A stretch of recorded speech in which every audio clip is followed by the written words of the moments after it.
Pues buenos días otra vez, iglesia. Bien, vámonos a Mateo, capítulo 5.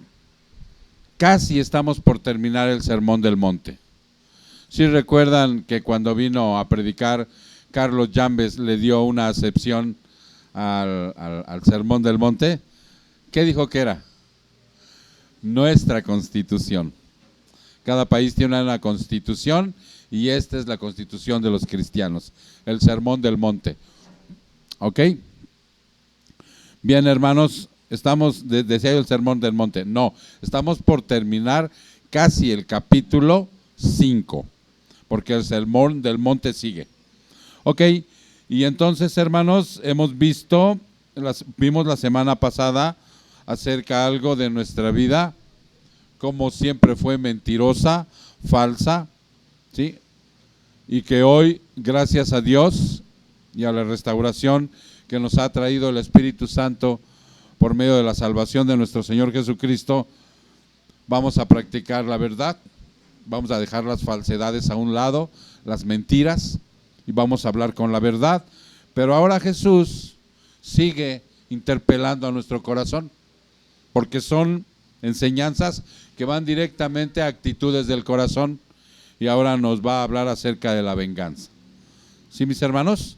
Ok, vamos a orar. Padre, te damos muchas gracias, Señor, porque en esta preciosa mañana tú has convocado esta reunión.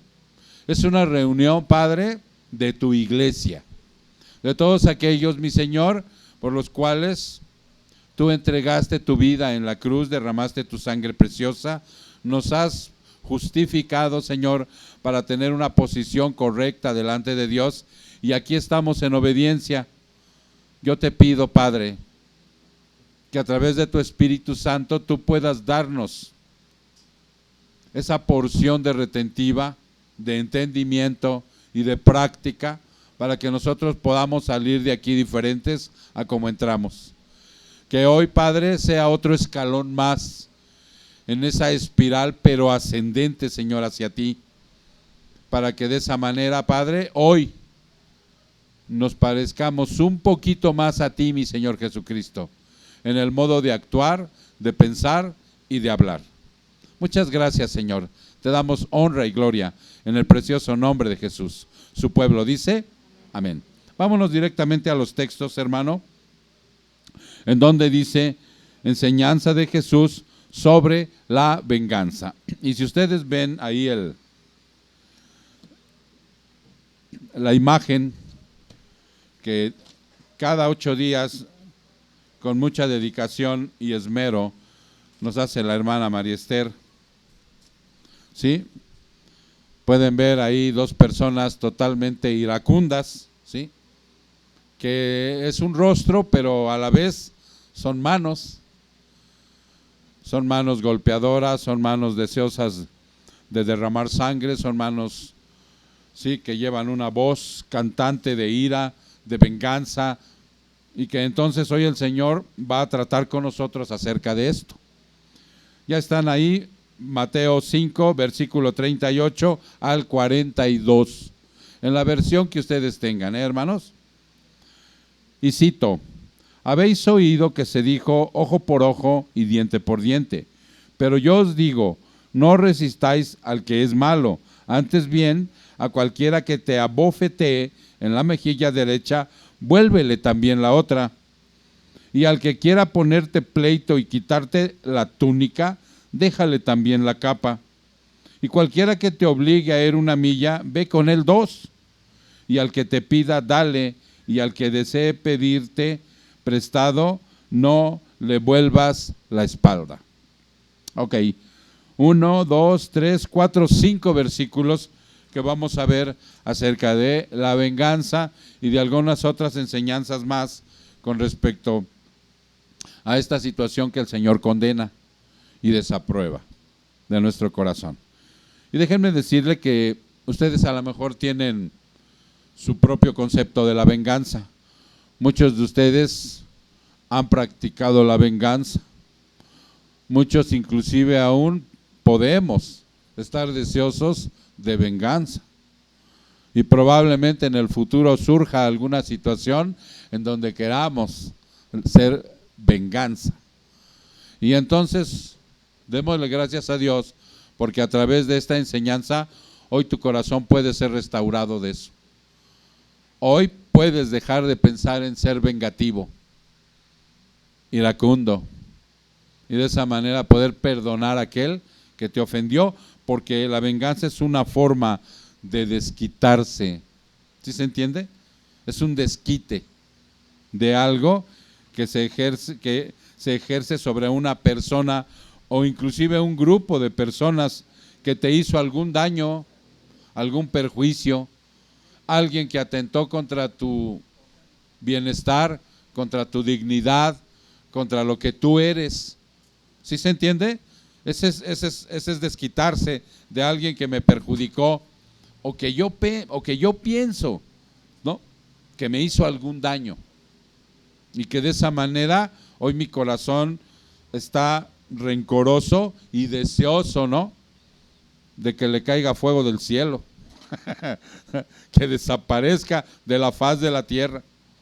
La venganza es tan fuerte, hermano, que ves a la persona que te ofendió y se te revuelve el estómago, te da dolor de cabeza, sientes en tu interior el deseo como de aniquilarle, ¿no?, a veces hasta de masticarlo.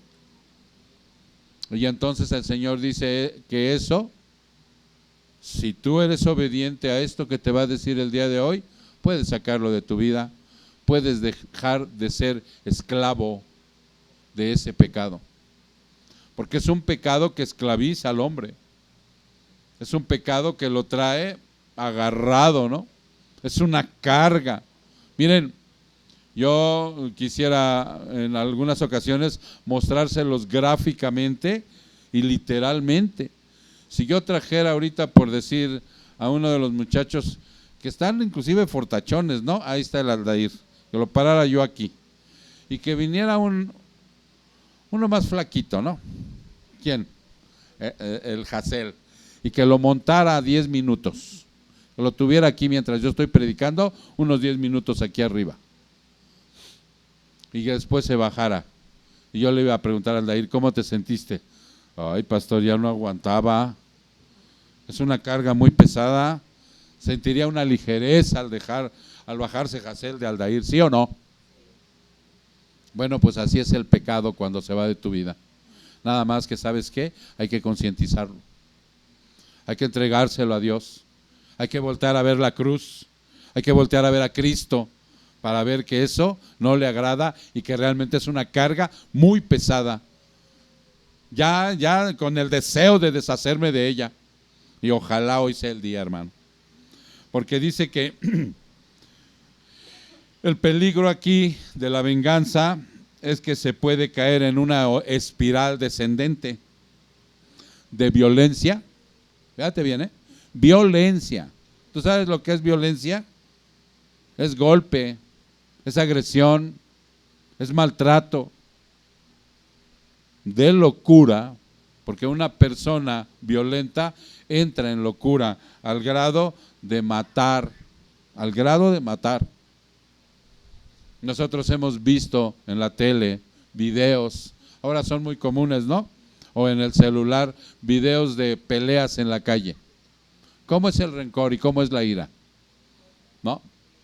Y nada más porque se te atravesó, nada más porque el carro hizo esto, o por alguna situación se bajan y se golpean de tal manera que se ensangrentan, que se lastiman.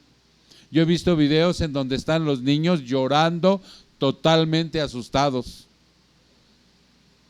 Y si tú, como familia, hermano, has hecho esto y has puesto en peligro, fíjate bien, porque dice que es un peligro en el que se puede caer. Has puesto en peligro la vida del que golpeas. Es duro, pero es más duro poner en peligro la vida de quien te está viendo, en especial un ser querido. ¿Sabes por qué? Porque en ese momento le estás inyectando veneno a su alma. lo estás haciendo a una persona rencorosa, vengativa. Y dices que los amas. Entonces, de esa manera, hermano, la gente se desquita o se venga porque sus derechos fueron violados.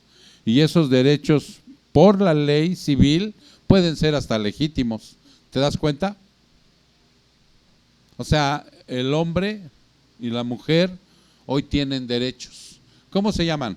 Hay hasta una institución, derechos humanos. ¿Sí? Toda nación, hermano, toda patria, todo estado, toda familia, ¿sí?, proclama el derecho, fíjate bien, y a lo mejor tú estás de acuerdo conmigo, proclama el derecho a la vida, ¿cierto? A la vida, a la felicidad. ¿No tienes el derecho a la vida y a la felicidad?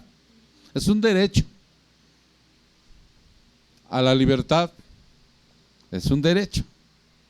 Y hoy hay derechos humanos protegiendo esto como nunca antes.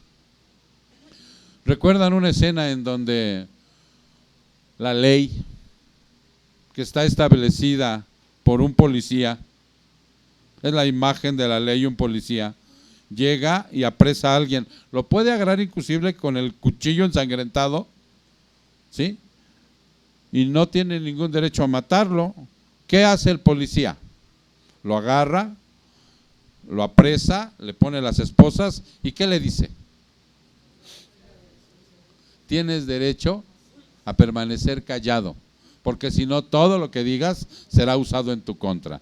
Tienes derecho a un abogado, y si no tienes para pagarlo, el Estado te lo proporciona. Esos son derechos humanos. Y el individuo acaba de matar a alguien con saña y tiene derechos, ¿cierto? Y esto lo vemos nosotros muy común. Pero cuando hay intereses creados, dominan el derecho de defender lo que yo creo. Fíjate bien, cuando hay intereses creados que dominan el derecho de defender lo que yo creo, yo tengo un derecho. Ok. Hay intereses creados en esos derechos, pero dominan el derecho de defender lo que yo creo. La justicia es reemplazada por la venganza. Les voy a poner un ejemplo por si no me entendieron. Hace poquito, mucha gente se indignó porque la mujer hoy se ha levantado en un movimiento feminista. ¿Ya se entendió? Está cansada, dice, de estar subyugada por el hombre, por su machismo. Está cansada de que maten a las mujeres.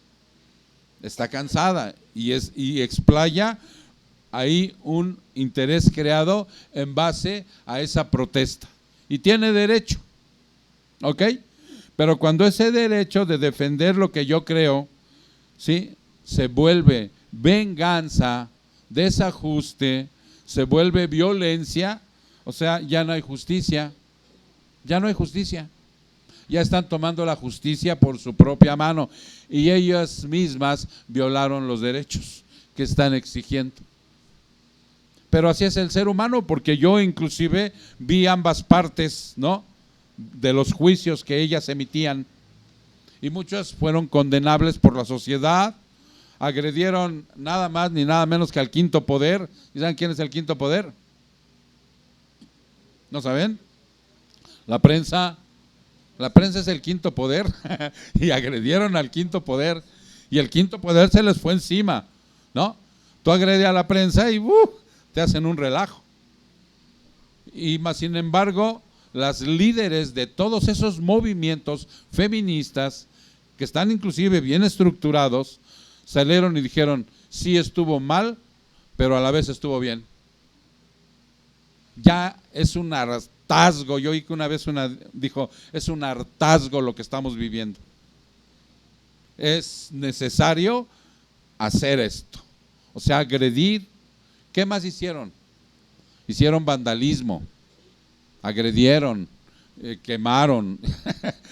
Y entonces ellos dijeron, sí, todo eso aceptamos que hicimos, pero estuvo bien.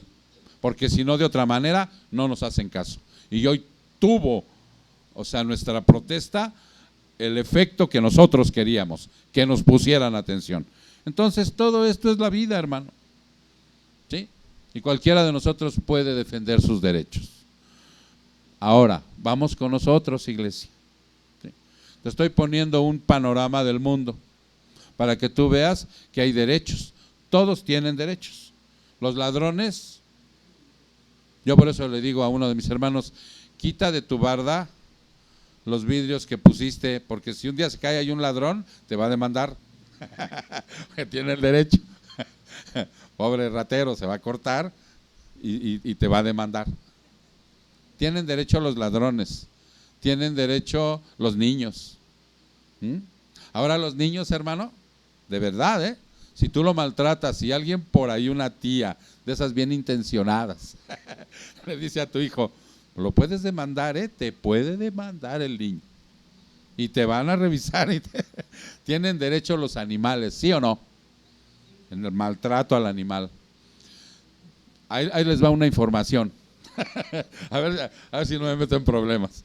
Tiene derecho una madre que tiene hijos ya grandes a que la mantengan. Y si no la mantienen, tiene derecho a demandarla. A demandar a todos los hijos. Carmelita, te ha usado. Por eso les digo, a ver si no me meto en problemas. Lázaro ya apuntó, mira. Entonces, todos es una cuestión de derechos. ¿Sí me explico? Ahora, nosotros los evangelistas, los hijos de Dios, y por bien del evangelio, debemos renunciar voluntariamente a algunos derechos. Así es Dios. ¿Sí? ¿Recuerdan que Él dijo, en el mundo, en este mundo, vas a tener aflicciones, pero no te preocupes, hijo, yo ya lo vencí? Pero por eso estas enseñanzas del Sermón del Monte, que dijo Carlos Llambés, que es nuestra constitución evangélica del cielo, de parte de la Trinidad, o sea, es difícil a veces ponerla en práctica, porque tienes que renunciar a ciertos derechos. Y hay derechos que son legítimos para el cristiano. Miren, vámonos a 1 Corintios 9. 1 Corintios, capítulo 9.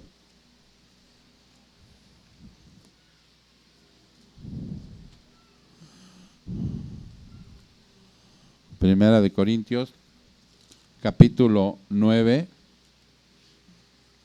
Vamos a ver desde el versículo 8. Pablo tenía un derecho. Pablo es un hijo de Dios. Pablo es un apóstol, era un apóstol. Pablo era un pastor. Pablo era iglesia también. ¿Te reflejas? Nosotros somos iglesia. Nosotros somos evangelistas. Pablo era un evangelista. Y Pablo va a decir algo que viene de parte de Dios y que es un derecho que tenemos todos y que renunció a él. Y está muy claro en esta parte donde dice, ¿acaso digo esto según el juicio humano? ¿No dice también la ley esto mismo? Porque él está diciendo, no estoy emitiendo un juicio por los humanos, que todos tienen derechos hasta en aquel momento, no tantos como ahora, ¿no? Porque antes un niño sí era abandonado, no había muchos derechos antes, pero este es un derecho que él tenía y que todos los cristianos podemos tener. Dice 9, pues en la ley de Moisés está escrito, ¿no pondrá bozal el buey cuando trilla? ¿No pondrás bozal al buey cuando trilla? ¿Acaso le preocupan a Dios los bueyes? 10. O lo que dice especialmente por nosotros, o lo dice especialmente por nosotros. Déjame irte aclarando algo. Un buey, cuando va arando, que es trillar, tiene derecho a comer de lo que va sembrando aquel campesino, ¿no? Y no le tienes que poner el bozal para que no coma de lo que van sembrando. Tiene derecho. Pero entonces Pablo dice, ¿está hablando de los animales o está hablando de nosotros? Está haciendo un ejemplo, ¿no? Y entonces dice, sí, se escribió por nosotros, dice, porque el que ara debe arar con esperanza y el que trilla debe trillar con la esperanza de recibir de la cosecha. ¿Hasta ahí vamos bien o me regreso? Ok. Dice 10. ¿O lo dice especialmente por nosotros? Sí, se está refiriendo a nosotros, no a los animales. Sí, se escribió por nosotros porque el que ara debe arar con la esperanza. Y el que trilla debe trillar con la esperanza de recibir de lo que cosecha. Por eso no le pones bozal. Y los que trabajamos, dice, para el evangelio, debemos recibir esto. ¿Ok? Porque ahorita es una iglesia pequeña. Pero el día de mañana que haya más hermanos que trabajen de tiempo completo, tendrán que recibir su salario. Y cuando haya hermanos que tengan que trabajar aquí en la iglesia, tendrán que recibir un salario. Y tendrán que recibir, ¿qué es lo que recibe un trabajador en una empresa? Que él dice, esa es una buena empresa. ¿Qué recibe? Prestaciones, seguro, aguinaldo, de todo lo que dice. Y ya entonces es de lo que se está hablando aquí. Y es un derecho. Ok. 11. Si en vosotros sembramos lo espiritual, ¿será demasiado que de vosotros cosechemos lo material? Si yo les doy la palabra, ¿será demasiado que ustedes me den para comer? Está preguntando, ¿no? Ok. Si otros tienen ese derecho sobre vosotros, aquí le está hablando a los de aquel tiempo. ¿No lo tenemos aún más nosotros? Sin embargo, no hemos usado este derecho, sino que sufrimos todo para no causar estorbo al evangelio de Cristo. ¿Qué quiere decir esto? Que a mí se me da el derecho de que yo esto lo haga obligatorio. Que todos le entren, que nadie se quede sin entrar. Y que todos diezmen, que nadie se quede sin diezmar. Me da el derecho. Y dice Pablo, pero no. Por eso aquí, ¿cómo se anuncia cuando se va a meter aquí? No es obligatorio. Se renuncia a ese derecho por amor al evangelio. Y entonces nosotros esperamos una conciencia de parte de aquel que está observando esto para que vea las necesidades. Hace poco alguien me dijo, pastor, ¿cuánto costaron las mantitas que están ahí? ¿Sí ya las vieron? ¿Tan bonitas? La casita nos la obsequiaron, los tubos y todo. Trabajo de los hermanos fue pintarla, darle su manita de gato, o sea, restaurar la lona de arriba, pero hubo que comprar las lonas de a un lado. ¿Sí? Entonces me preguntó, ¿cuánto costaron esas lonas? Le dije, tanto, hermano. Dice, hay que hacer una cooperacha, y en su corazón está bien. Y yo le dije, no, hermano, no, aunque tenemos derecho. No, mejor, si tú haces conciencia, ahí está la cajita. Ahí ponla. Pastor, ¿cuánto cuestan las copias que nos dan en todos y cada uno de los seminarios o estudios? Nada, mijo. No es necesario que nos des para las copias. Si tú haces conciencia, échale a la cajita.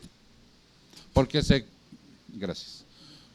¿Por qué, hermano? Porque si sabes que se necesita una impresora, se necesita tinta, se necesitan hojas. Y aunque tenemos ese derecho, nos negamos a llevarlo a cabo. ¿Sí se me explicó? Porque si no, entonces sería un pedidero que abruma a la gente. ¿Ya se entendió? ¿A qué es lo que está renunciando Pablo? Cuando dice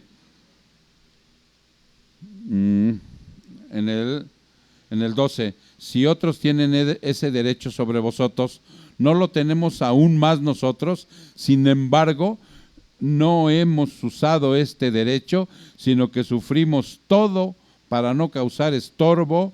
¿A quién? A la palabra de Dios, al evangelio, a lo que Cristo hizo.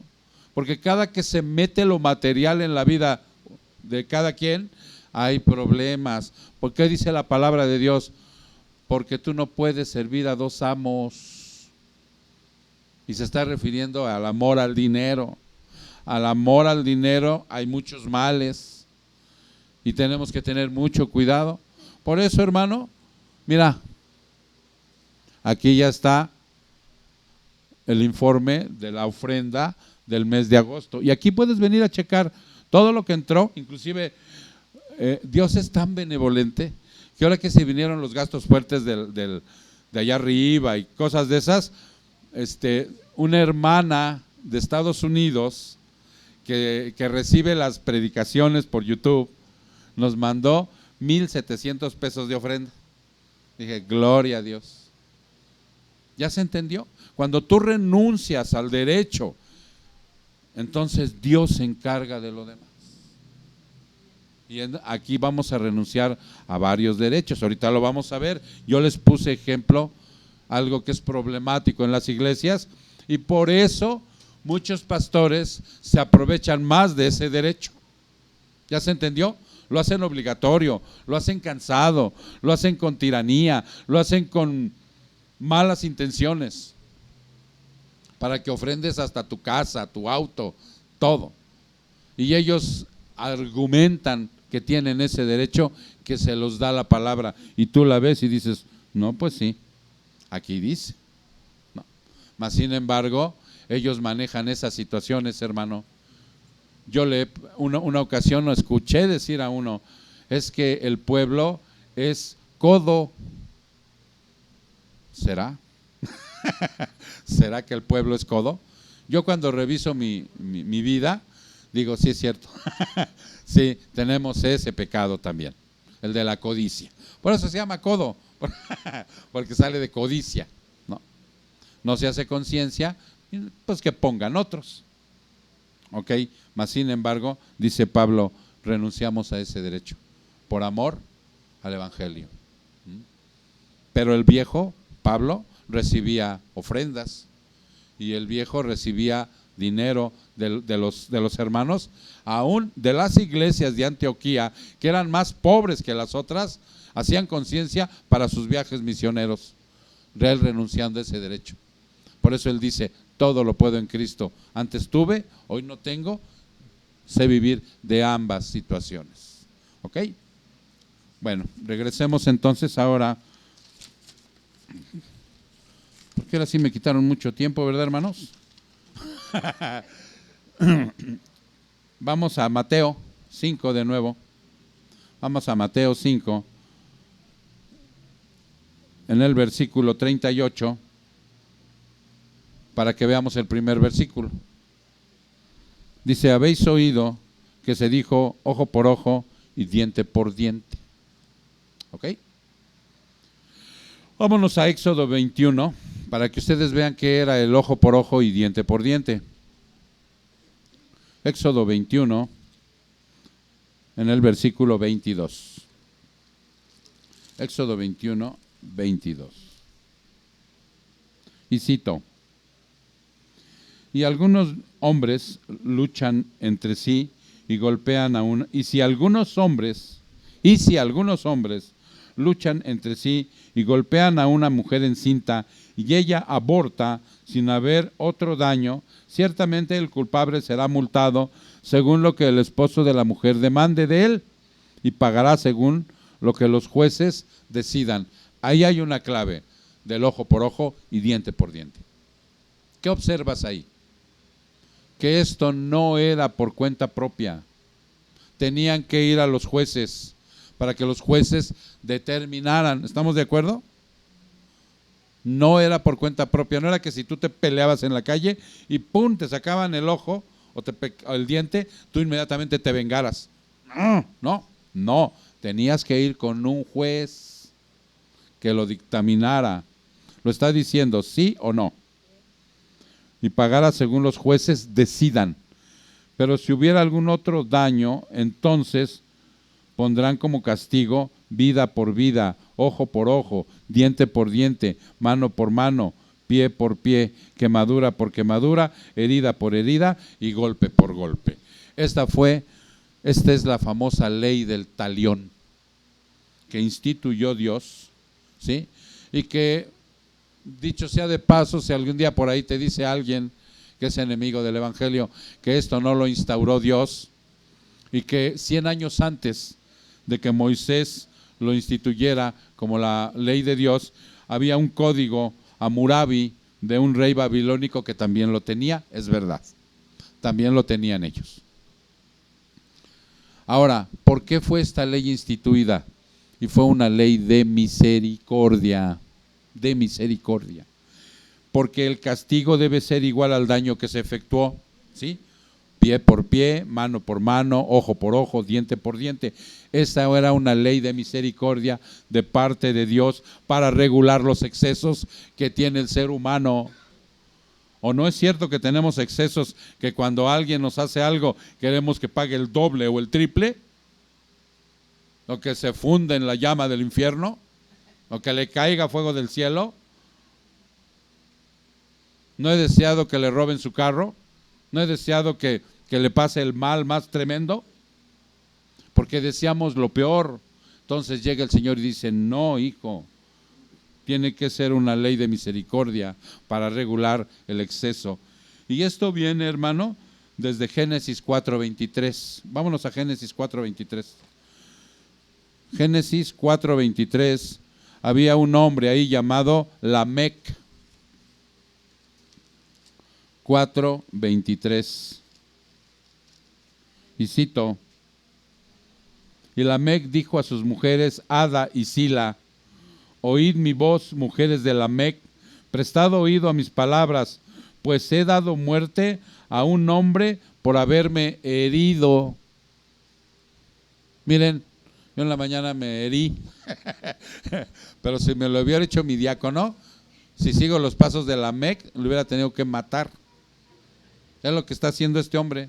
Lo hirieron, le dieron una herida y en venganza lo mató.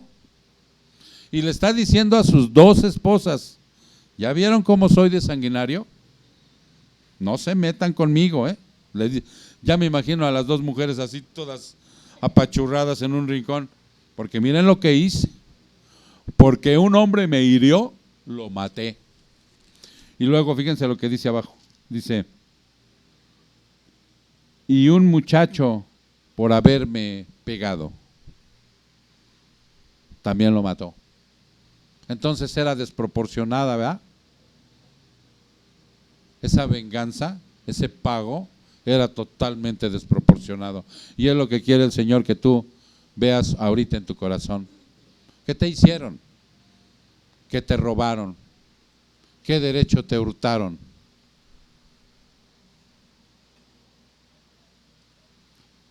Para que de esa manera, hermano, tú vayas viendo lo que has deseado o cómo te has vengado, ¿no? ¿Cómo te ha pagado esa persona tantas veces eso que tú le infringiste? ¿Ok? Pero había que llevarlo a un juez, ¿estamos de acuerdo? Esto era así cuando venía la transgresión. Es más, aquí en lo que les acabo de leer de Éxodo 21, del 22 al 24, dice que si peleando en una riña le pegaban a una mujer que estaba encinta y ésta abortaba, pero el daño no era mayor, el esposo decidía cómo se le podía retribuir. En otras versiones, la traducción original no es que hubiera abortado y hubiera perdido al niño, sino que tenía el bebé antes de tiempo. ¿Ya se entendió? Y si lo tenía antes de tiempo y no había ninguna complicación, pues adelante, no había problema. Pero si había alguna complicación, entonces el que había ofendido, el que había pegado, tenía que hacerse cargo. Pero había que ir a los jueces. Romanos 13, 1:7. Romanos 13, 1:7. Romanos 13, 1 al 7. Nosotros, casi por lo regular, antes de ser cristianos, teníamos una opinión muy fea de las autoridades. ¿Hoy tu opinión ha cambiado, hermano, acerca de las autoridades? ¿Sabes qué función juega una autoridad en la vida de un cristiano, de un nacido de nuevo? Porque fíjate lo que va a decir aquí el Señor. Dice, sométase toda persona a la autoridad que gobiernan, porque no hay autoridad sino de Dios. Y las autoridades por Dios son constituidas. ¿Quién puso a López Obrador? Pues no que Morena. Dice la palabra que todas las autoridades, hasta el policía de la esquina, lo ha puesto Dios. Y que tenemos que tener respeto por ellas. No tenemos que burlarnos, no tenemos que hacer memes, no tenemos que tener una situación enfermiza en el corazón. El cristiano, el que no ha nacido de nuevo, seguirá teniendo esa opinión de las autoridades, burlándose de ellas y no someterse a ellas. ¿Sí se entiende? Pero el nacido de nuevo tiene que asumir esto. 2. Por consiguiente, el que resiste a la autoridad, a lo ordenado por Dios se ha opuesto, y los que se han opuesto sobre sí recibirán condenación. Hermano, le está hablando a los hijos de Dios. Y aquí la condenación no es que te vayas al infierno, no te asustes, la salvación no se pierde. Está hablando de una condenación en donde tú vas a sufrir las consecuencias de no someterte a una autoridad. Y ahorita vamos a ver qué es someterse a la autoridad. Porque los gobernantes no son motivo de temor para los de buena conducta. ¿Ya se entendió? Tú sales en tu carro y no tienes por qué temerle a los que están parados ahí, a los que dices, ay, todo el día están ahí, a ver a quién friegan. Nada más están esperando a ver a quién pasa un carro de carga y empiezas a almorzártelos, ¿no? Cuando dice Dios, no hagas eso. Y dice que si tú sales en tu carro y sales con tu licencia, ¿qué más se necesita para que no te infraccionen? Bueno, no, pero documentos, licencia, la tarjeta de circulación, que esté verificado tu carro, ¿no? Sí, todo eso, que estés bien en regla, no tienes por qué tener temor. En cuanto te paren, venimos a una revisión, mi jefe. Aunque no tienen ese derecho, sacas tus cosas y le dices, miren, ¿y qué te van a decir? Buenas tardes, siga su camino. No tienes que tener ningún temor. Como si entras a un centro comercial y no te robas nada, como si no compras robado, no tienes ningún temor que un día te lleguen los agentes y te digan, ¿por qué compró eso? No, es que y ya te agarraron. No tienes, porque dice, porque los gobernantes no son motivo de temor para los de buena conducta, sino para el que hace el mal, aquel que anda chueco, fraudulento, asalto de mata. Para eso está puesta la ley por Dios, hermano. Deseas pues no temer a la autoridad, haz lo bueno y tendrás elogios de ella. Lo que te acabo de decir, no te dicen felicidades, ¿no? Siga su camino, no hay ningún problema. Si manejas una moto, tienes que traer tu casco, y no para quedar bien con la autoridad, sino para salvar tu vida. Pero no va a haber ningún problema. Y si tú los ves ahí haciendo sus triquiñuelas, a ti no te corresponde, hermano. Al contrario, tienes que orar por esas autoridades para que sigan cumpliendo la función por la cual Dios los puso. 4. Pues es para ti un ministro de Dios para bien, pero si haces lo malo, teme, porque no en vano lleva la espada, pues ministro es de Dios, un vengador que castiga al que practica lo malo. Mira, yo te quiero decir algo. La autoridad, los centros penitenciarios, no fueron para reformar a la gente. Aquí está diciendo Dios que los que son reformadores, que traen una espada, es para castigarte cuando hagas lo malo. no para reformarte. Para reformarte tienes el Evangelio y tienes al Espíritu de Dios. ¿Ya se entendió? Porque 5, por tanto es necesario someterse no solo por la razón del castigo, sino también por causa de ¿qué? Exactamente. Yo soy un ciudadano del reino. Yo tengo que andar por la derecha. Por la derecha, hermano. Yo tengo que tener en regla mis cosas del carro, de mi casa, pagado mi predio, mi luz, mi agua. Si tengo negocio, tengo que tener mis permisos. Cada que nosotros, ahora que viene el aniversario, sacamos un permiso para cerrar la calle. Aquí a cada rato cierran las calles y yo no veo permiso pegado en ningún lado. Y nosotros sí lo tenemos que hacer, porque en cuanto tú haces algo fraudulento, bien, parece que no. Yo he traído la licencia 2 años aquí y nunca me han parado. Se me olvida. Parece, ¿no? Y me decía un hermano de una manera jocosa, dice, es que el demonio ahí en el infierno tiene tu foto y le está aventando darditos para que cuando falles una, ¡pum!, te van a pescar. Entonces dice, por conciencia. Pues por eso también pagáis impuestos, ¿ya viste? Porque los gobernantes son servidores de Dios, dedicados precisamente a esto. Pagad todo lo que debáis, al que impuesto, impuesto, al que tributo, tributo, y al que temor, temor, y al que honor, honor.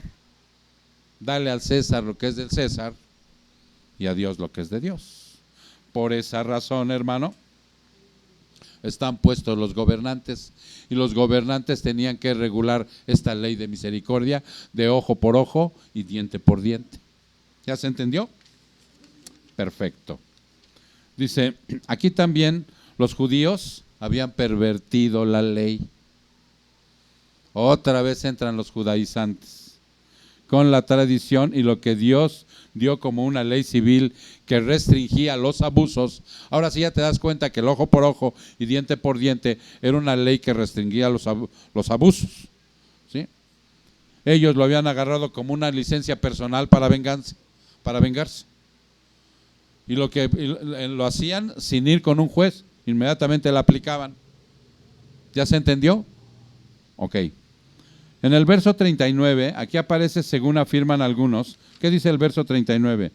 Pero yo te digo, no resistas al que es malo. Vamos a ver primero esa parte. No resistas al que es malo. No le resistas. Aquí parece según afirman algunos que no debemos tomar ninguna posición contra la maldad. No. Que no tomemos ninguna posición frente a la maldad. Y no es así. Nosotros conocemos la maldad por nuestra propia experiencia, ¿cierto? Nosotros formamos parte inclusive de algunos grupos donde se practicaba la maldad y la deshonestidad, ¿cierto? Antes en el mundo. Dice entonces, esto que está diciendo aquí el Señor a través de el Señor Jesucristo diciendo directamente, dice, pero yo os digo, no resistas al que es malo. Y no te está dando una posición de que no tomes ninguna posición contra la maldad. Así que todos tenemos que hacer una resistencia, hermano. ¿Sí sabes lo que es hacer una resistencia? ¿Tienes alguna idea? En la Segunda Guerra Mundial hubo una resistencia muy famosa. ¿A quién resistía? A los nazis, a los tiranos. Hubo un país que tuvo una resistencia muy famosa. ¿Quiénes eran? Ya pónganse a leer algo de civismo, hermano. Francia. La resistencia francesa fue muy elogiada precisamente por los actos que tenían en contra de este tirano. Salvaban al pueblo, llevaban comida, en fin, hacían muchas cosas y además los combatían la maldad. Yo no te estoy diciendo que te levantes en armas, nomás te puse un ejemplo de lo que es una resistencia ante la maldad, ante la tiranía. Nosotros tenemos un pecado, ¿estamos de acuerdo? Y ese pecado es un tirano que te esclaviza, que te roba la paz, ¿no? Entonces tenemos que hacer una resistencia, pero al mal, Primera de Pedro. Primera de Pedro 5:8.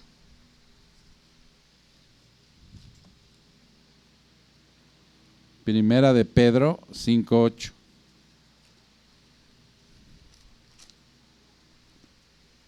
¿Ya estás ahí, hermano? Ok. Porque yo estoy andando en la segunda. 5:8. Dice, sed de espíritu sobrio, estad alerta. Vuestro adversario, el diablo, anda al acecho como león rugente buscando a quien devorar. Pero resistidle, dice, resistidle. Ahí está la resistencia. El diablo es un ente maligno.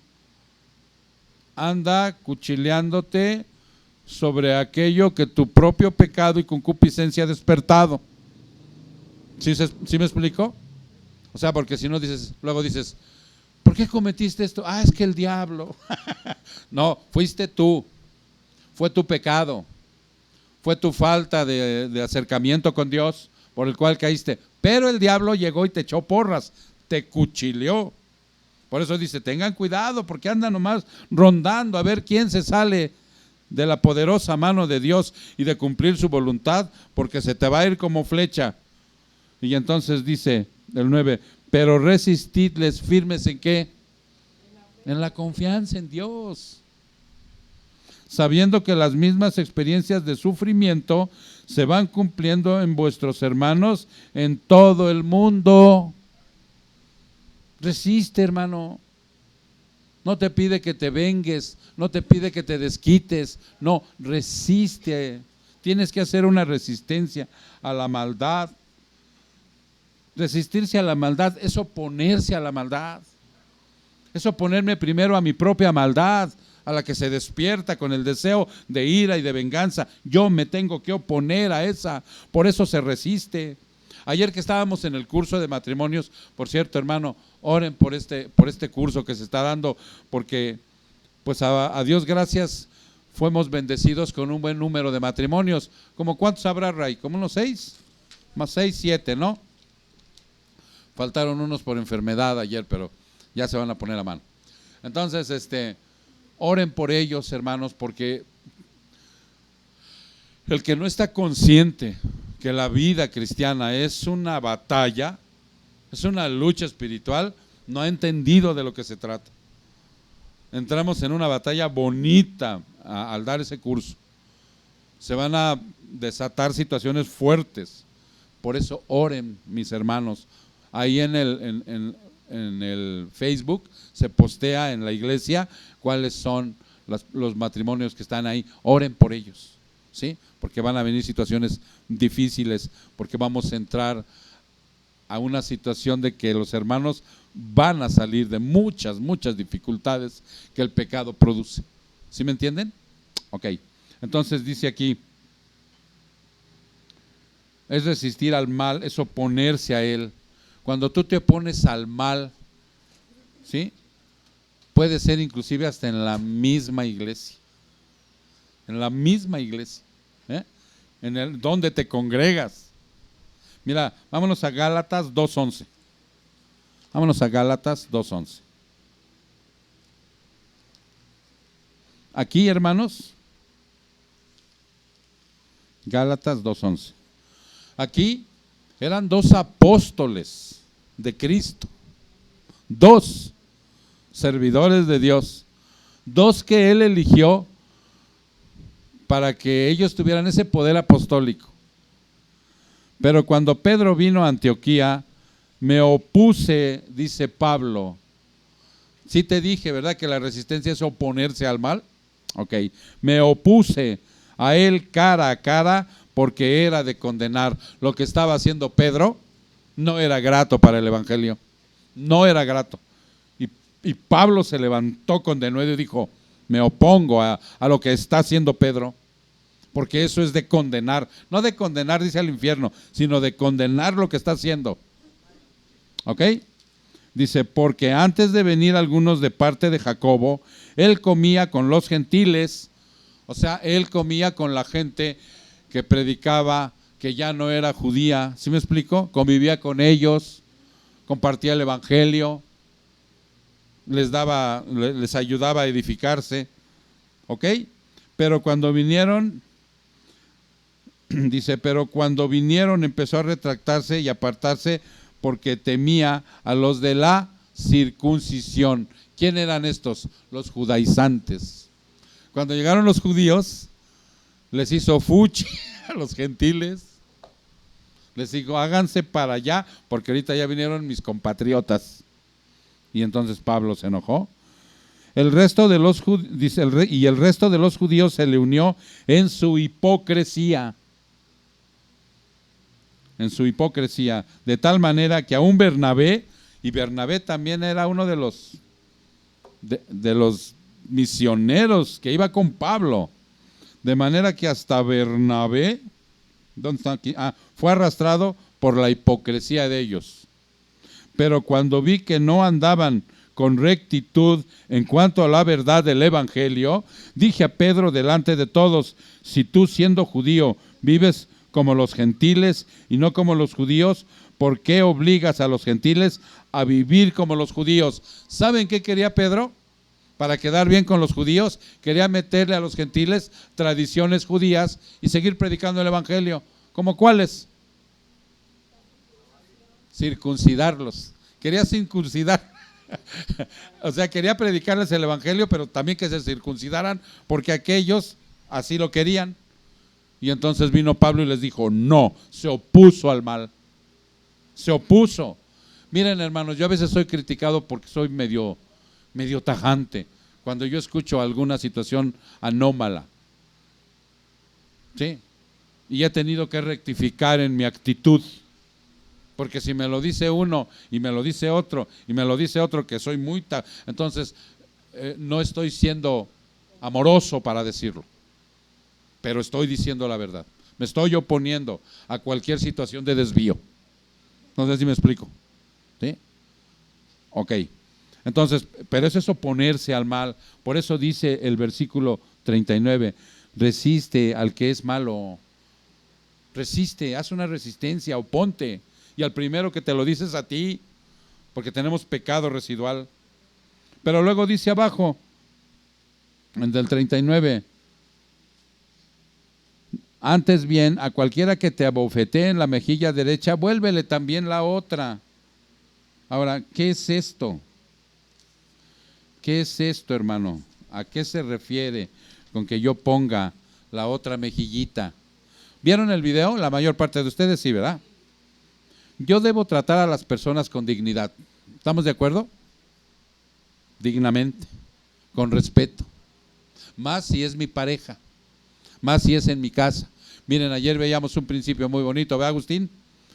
A veces yo soy un angelito en la calle, un santo cuando predico en la iglesia, pero un demonio en la casa, o sea, ahí soy bien manchado con los míos. Ahí soy déspota, contestón, grosero. ¿Por qué? Si en la calle soy yo, ni me conocen, ¿no? Hasta hablo bonito, les decía yo que el día de la velada de oración, los veo como oran y hasta cambian su voz. ¿No? Y en la casa, entonces por eso dice aquí, yo debo tratar a las personas con dignidad, tener comprensión, tratarlos con respeto. Eso es lo que me manda Cristo con todos. Aún aquellos que no me traten así, porque por causa de la persecución seremos ofendidos y maltratados. ¿Ya me entendieron? Yo tengo que ser así con la gente, y aún aquellos a quien yo trate así, muchos me van a perseguir, me van a ofender y me van a maltratar. Por lo que dice Juan 15, 18, 19, que es la parte que ya les había dicho. Vean, vayan ahí, Juan 15, 18, 19. Es el Evangelio, Juan 15, 18 y 19.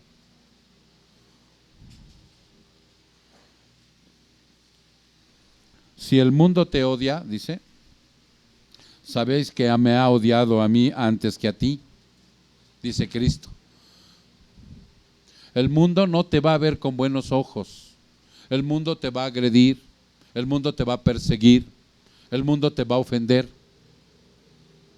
Aunque no les digas del evangelio. Muchas ocasiones, si tiendes a subir a una micro, a un pecero, al metro, te van a aventar. ¿Sí? Dice, si fueras del mundo, el mundo amaría lo suyo. Pero como no eres del mundo, sino que yo te escogí dentro del mundo, por eso el mundo te odia. El del mundo, mira, hizo esto. Pásate para acá. Predestinación. ¿Sí? Él te escogió, así, pum, por su soberana voluntad. Entonces, por esa razón, te van a maltratar y te van a ofender. Por eso poner la otra mejilla, fíjate bien, poner la otra mejilla es un símbolo que representa no tomar venganza. En el video, hace rato vimos algo que decía el teólogo que era una ofensa menor, creo, ¿no? Por ahí iba. Pero no. Por eso Cristo la manifiesta en los judíos, porque miren, ellos para pegarle a alguien en la mejilla derecha tenían que utilizar el dorso de la mano. ¿No? ¿Cuál es tu mejilla derecha, mijo? Esta de acá, ¿no? Entonces, si te iban a pegar así, no te iban a pegar así. Entonces tenían que hacer así. Y esta ofensa en algunos países orientales es como nosotros la otra seña que utilizamos aquí en Occidente. Entonces era una ofensa tremenda. Muchas veces preferían ser golpeados con látigos que abofeteados, porque era una ofensa para ellos tremenda. Por eso Cristo la pone como ejemplo. Dice, si te van a ofender en donde más te duele, la ofensa que más te purga, o sea, pon la otra mejilla, gira sobre tus talones y vete de ahí, para que no haya represalia, para que no haya venganza, sino mantener la mansedumbre y la humildad. Es un símbolo que representa no tomar venganza sobre la situación de pon la otra mejilla. Se puede dar el caso inclusive, hermanos, de que verdaderamente te golpeen físicamente. Se puede dar el caso. Y también ahí, retírate, no agredas. Ok, vámonos al verso 40. Y el que quiera ponerte pleito y quitarte la túnica, déjale también la capa. Esto no habla de que en un robo, o sea, tú des lo que te ¿no? Porque fíjate cómo dice, al que quiera ponerte pleito y quitarte la túnica, déjale también la capa. O sea, que llegue alguien y arriba las manos, dame tu pertenencia. Está bien y le des todo, ¿no? No habla de eso. Sino cuando alguien te demande estar dispuesto a dar más, cuando alguien te demande, ¿qué es demandar? Por medio de la ley. ¿Tú alguna vez hiciste algo y te están demandando? Para que tú vayas a resarcir eso, diles, ok, yo estuve mal, ahí está, y pago lo que debo y les doy una pizcachita más por el mal que hemos hecho. A dar mal. Más vale aceptar estar estafados que resentirse con alguien. Eso es ceder un derecho. ¿A quién le gusta sentirse estafado? A ver, yo pregunto. Miren, y es bien común. Aquí en la iglesia pasa mucho. ¿Está el pastor? Sí, ahorita sale. Pastor, y se pone a llorar. No me pueden entregar el cuerpo de mi padre. Y trae unos lagrimones, tremendos aquí. ¿No me podría prestar 600 pesos para recogerlo? Le digo, mijo, no tengo 600, ¿te sirven 50? Sí. ¿Qué es eso? Es una estafa, ¿no? Y de buena voluntad yo digo, prefiero ser estafado. Toma. A resentirme con alguien. Muchas veces te van a estafar, hermano. Tú sabes que es mentira. Tú sabes que no es verdad.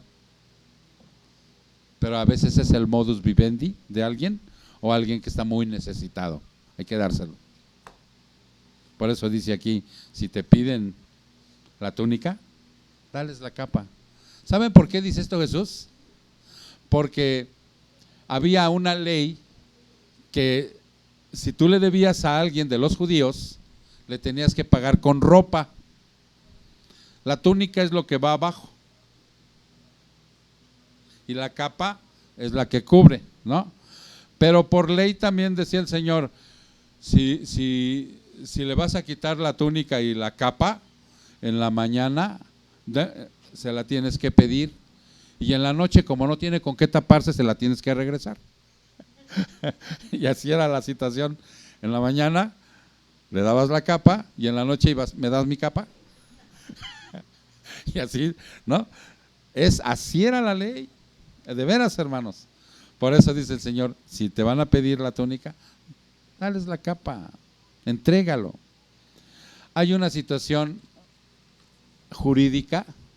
Vámonos a 1 Corintios 6. Que deja el Señor con respecto a si te ves en broncas de tribunales. ¿Qué te dije? 6, 1 Corintios 6. Ya vamos cerrando, 1 Corintios 6, en el versículo 1. Dice, el cristianismo y los tribunales civiles. ¿Se atreve alguno de vosotros cuando tiene algo contra su prójimo a ir a juicio ante los incrédulos y no ante los santos? Pregunta ahí el Señor a través de Pablo. ¿Tú tienes una bronca con tu hermano? ¿Te enemistaste con él por lo que fuera? ¿Quieres ir al juicio? Dice, ¿te atreves a ir con tu hermano ante los incrédulos? Fíjate que son los incrédulos, no creen en Dios. ¿Por qué no lo resuelven en la iglesia? ¿Por qué no van a ver al pastor, al líder? ¿Por qué no? Está preguntando ahí. ¿O no sabéis que los santos han de juzgar al mundo? ¿No sabes eso, hermano? Que cuando venga el juicio final, el del gran trono blanco, Dios te va a dar como hijo de Dios la potestad de juzgar a los que no creyeron en Cristo. ¿No sabías eso? Te está diciendo aquí Pablo, dice, ¿qué no sabes eso? Y si el mundo es juzgado por vosotros, ¿no sois competentes para juzgar los casos más triviales? Si tú vas a juzgar a aquellos, ¿no tienes la sabiduría? ¿Eres tan trivial, por no decir otra palabra, que no lo entiendes? ¿No sabéis que hemos de juzgar a los ángeles? ¿No sabes, hermano? ¿Cuáles ángeles? Los caídos. Cuanto más asuntos de esta vida. Entonces, si tenéis tribunales que juzgan los casos de esta vida, ¿por qué ponéis por jueces a los que nada son en la iglesia? ¿Por qué vas a la quinta delegación de por allá? Para vergüenza vuestra lo digo, dice. ¿Acaso no hay entre vosotros algún hombre sabio que puedas juzgar entre sus hermanos? ¿Acaso en la iglesia no te pueden ayudar a resolver estos casos? Fíjate bien, hermano. 7, 6. Sino que hermano contra hermano litiga, y esto ante los incrédulos. ¿Qué es litigar? Pleito, ¿sí? Hermano contra hermano se pelea. ¿En dónde se ha visto eso? Pues allá en los... ya iba a decir nombres, no, pues allá.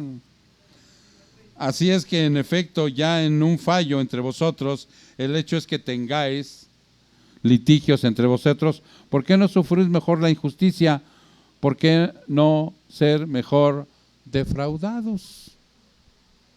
Qué difícil, ¿no? No, así yo no creo en ese Dios, pastor. Pues sí, claro que no. Por eso es un remanente, hermano.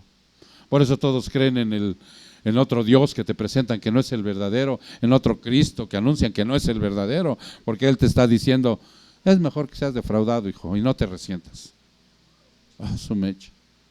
Pero duele el orgullo, pastor, pues claro. Verso 41. Verso 41, hermanos. Estamos a punto de terminar. Verso 41 de Mateo 5. Y cualquiera que te obligue a ir una milla, ve con él 2. Los judíos perdieron su derecho a la libertad, pues fueron conquistados por los romanos. Eso es verdad en aquel tiempo. Y los obligaban a llevar su carga, todavía de que habían sido conquistados, los tenían subyugados, pagaban impuestos, no los dejaban desarrollarse como una nación libre y soberana. Donde se los encontraban los soldados, le decían: ven para acá, Josías, carga mi mochila y mi fusil y todo. No había fusil. No había fusil. Carga mi espada, mi todo, y órale, y camina conmigo una milla. ¿Cómo creen que se haya sentido el judío? Si de por sí no los querían, porque estaban esclavizados. Y les dice Jesús: no camines una, ve 2. Qué difícil nos la pone el Señor, ¿no? Esas cargas tan pesadas que a veces se nos hacen llevar de otra gente. ¿Sí? Al ser obedientes a Dios tenemos la libertad de espíritu más excelente. No somos esclavos de nadie, hermano. Y esa libertad nadie te la puede quitar. Nadie. Piensa en eso. Cuando tú eres benevolente, displicente y das la segunda milla, esa libertad nadie te la quita. Aunque te crean tonto, agachón, dejado, esa libertad te la da el Espíritu de Dios. Y verso 42. Dice el verso 42: al que te pida, dale, y al que desee pedirte prestado, no le vuelvas la espalda. Posesión, deseo de mi naturaleza pervertida. ¿Sí o no? La posesión, deseo de mi naturaleza pervertida. Perder, no. ¿Cómo? Y menos algo que me pertenece, cuando el Señor nos dice: usted no tiene nada, nada es suyo. ¿A qué vino este mundo? Administrar, a ser mayordomo de las cosas mías. ¿Por qué le duele? ¿Por qué le duele dar? No negar cuando haya una verdadera necesidad. Dice, o sea, ahora la gente viene con necesidades, ¿sí o no, hermano? Pues no hay que negarle cuando tenga una verdadera necesidad, ni estar argumentando que no, que se ponga a trabajar, que el marido, que la hija, que el hijo, que las hilachas. No hay que negarle, hay que darle. ¿Sí me entiendes? Y quiero cerrar con este salmo, que yo te pido de favor que lo hagas una oración diaria, que inclusive te lo aprendas de memoria, pero vívelo. Vívelo, hermano, porque este salmo es el Salmo 103, del 1 al 5. Y ahí cerramos. Salmo 103, del 1 al 5. Y velo disfrutando, Yo te sugiero que inclusive lo veas hasta en otras versiones. Qué precioso es esto para hacerlo mío de por vida, todos los días. Bendice, alma mía, al Señor, y bendiga todo mi ser su santo nombre. Bendice, alma mía, al Señor, y no olvides ninguno de sus beneficios. ¿Qué está pidiendo ahí el Señor? Que mi alma, mi ser, mis pensamientos, mis emociones, mi inteligencia, bendiga al Señor por todo lo que yo voy encontrando en Él. 3. Él es el que me perdona, Él es el que perdona todas tus iniquidades y el que sana todas tus enfermedades. Pero pastor, tengo cáncer y no me ha sanado. Pero no se está refiriendo a eso, sino a esas enfermedades del alma que no me permiten ser libre, como lo que está pidiendo aquí, que yo tenga dignidad, desprendimiento, que prefiera yo ser estafado a resentirme, que ceda mis derechos. 4. el que rescata de la fosa tu vida. ¿De cuál fosa, hermano? ¿Qué es una fosa?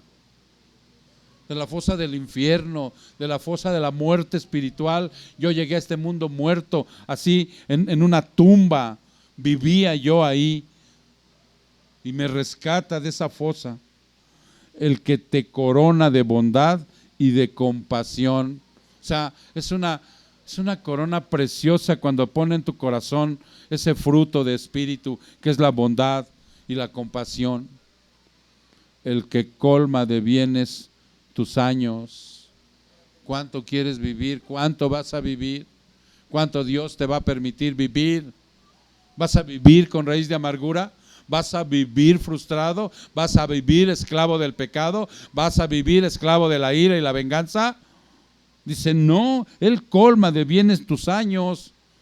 Mira, hermano, no sé cuántos años tengas ahorita, pero de aquí para adelante, gozo y dicha y felicidad, tranquilidad, paz, te levantes, te acuestes, de verdad, hermano. Y no es que no haya dificultades, pero vente al discipulado para que veas cómo se practica la vida cristiana. Estamos en la vida cristiana. Para que tu juventud se renueve como el águila. Para que tu juventud se renueve como el águila. Digo, yo tengo 61 años. Y cada que me levanto digo, va, Señor, va. Estos 5 versículos son el pan de cada día. Ahí están presentes. Ahí están todos los días. A veces me olvido en la mañana, pues en la noche. Y si no, a pie y en coche. Pero ahí están. ¿Sí se entiende, hermano? Para que de esa manera hoy tú sepas que a partir de hoy puedas ceder tus derechos para no volverte rencoroso y vengativo.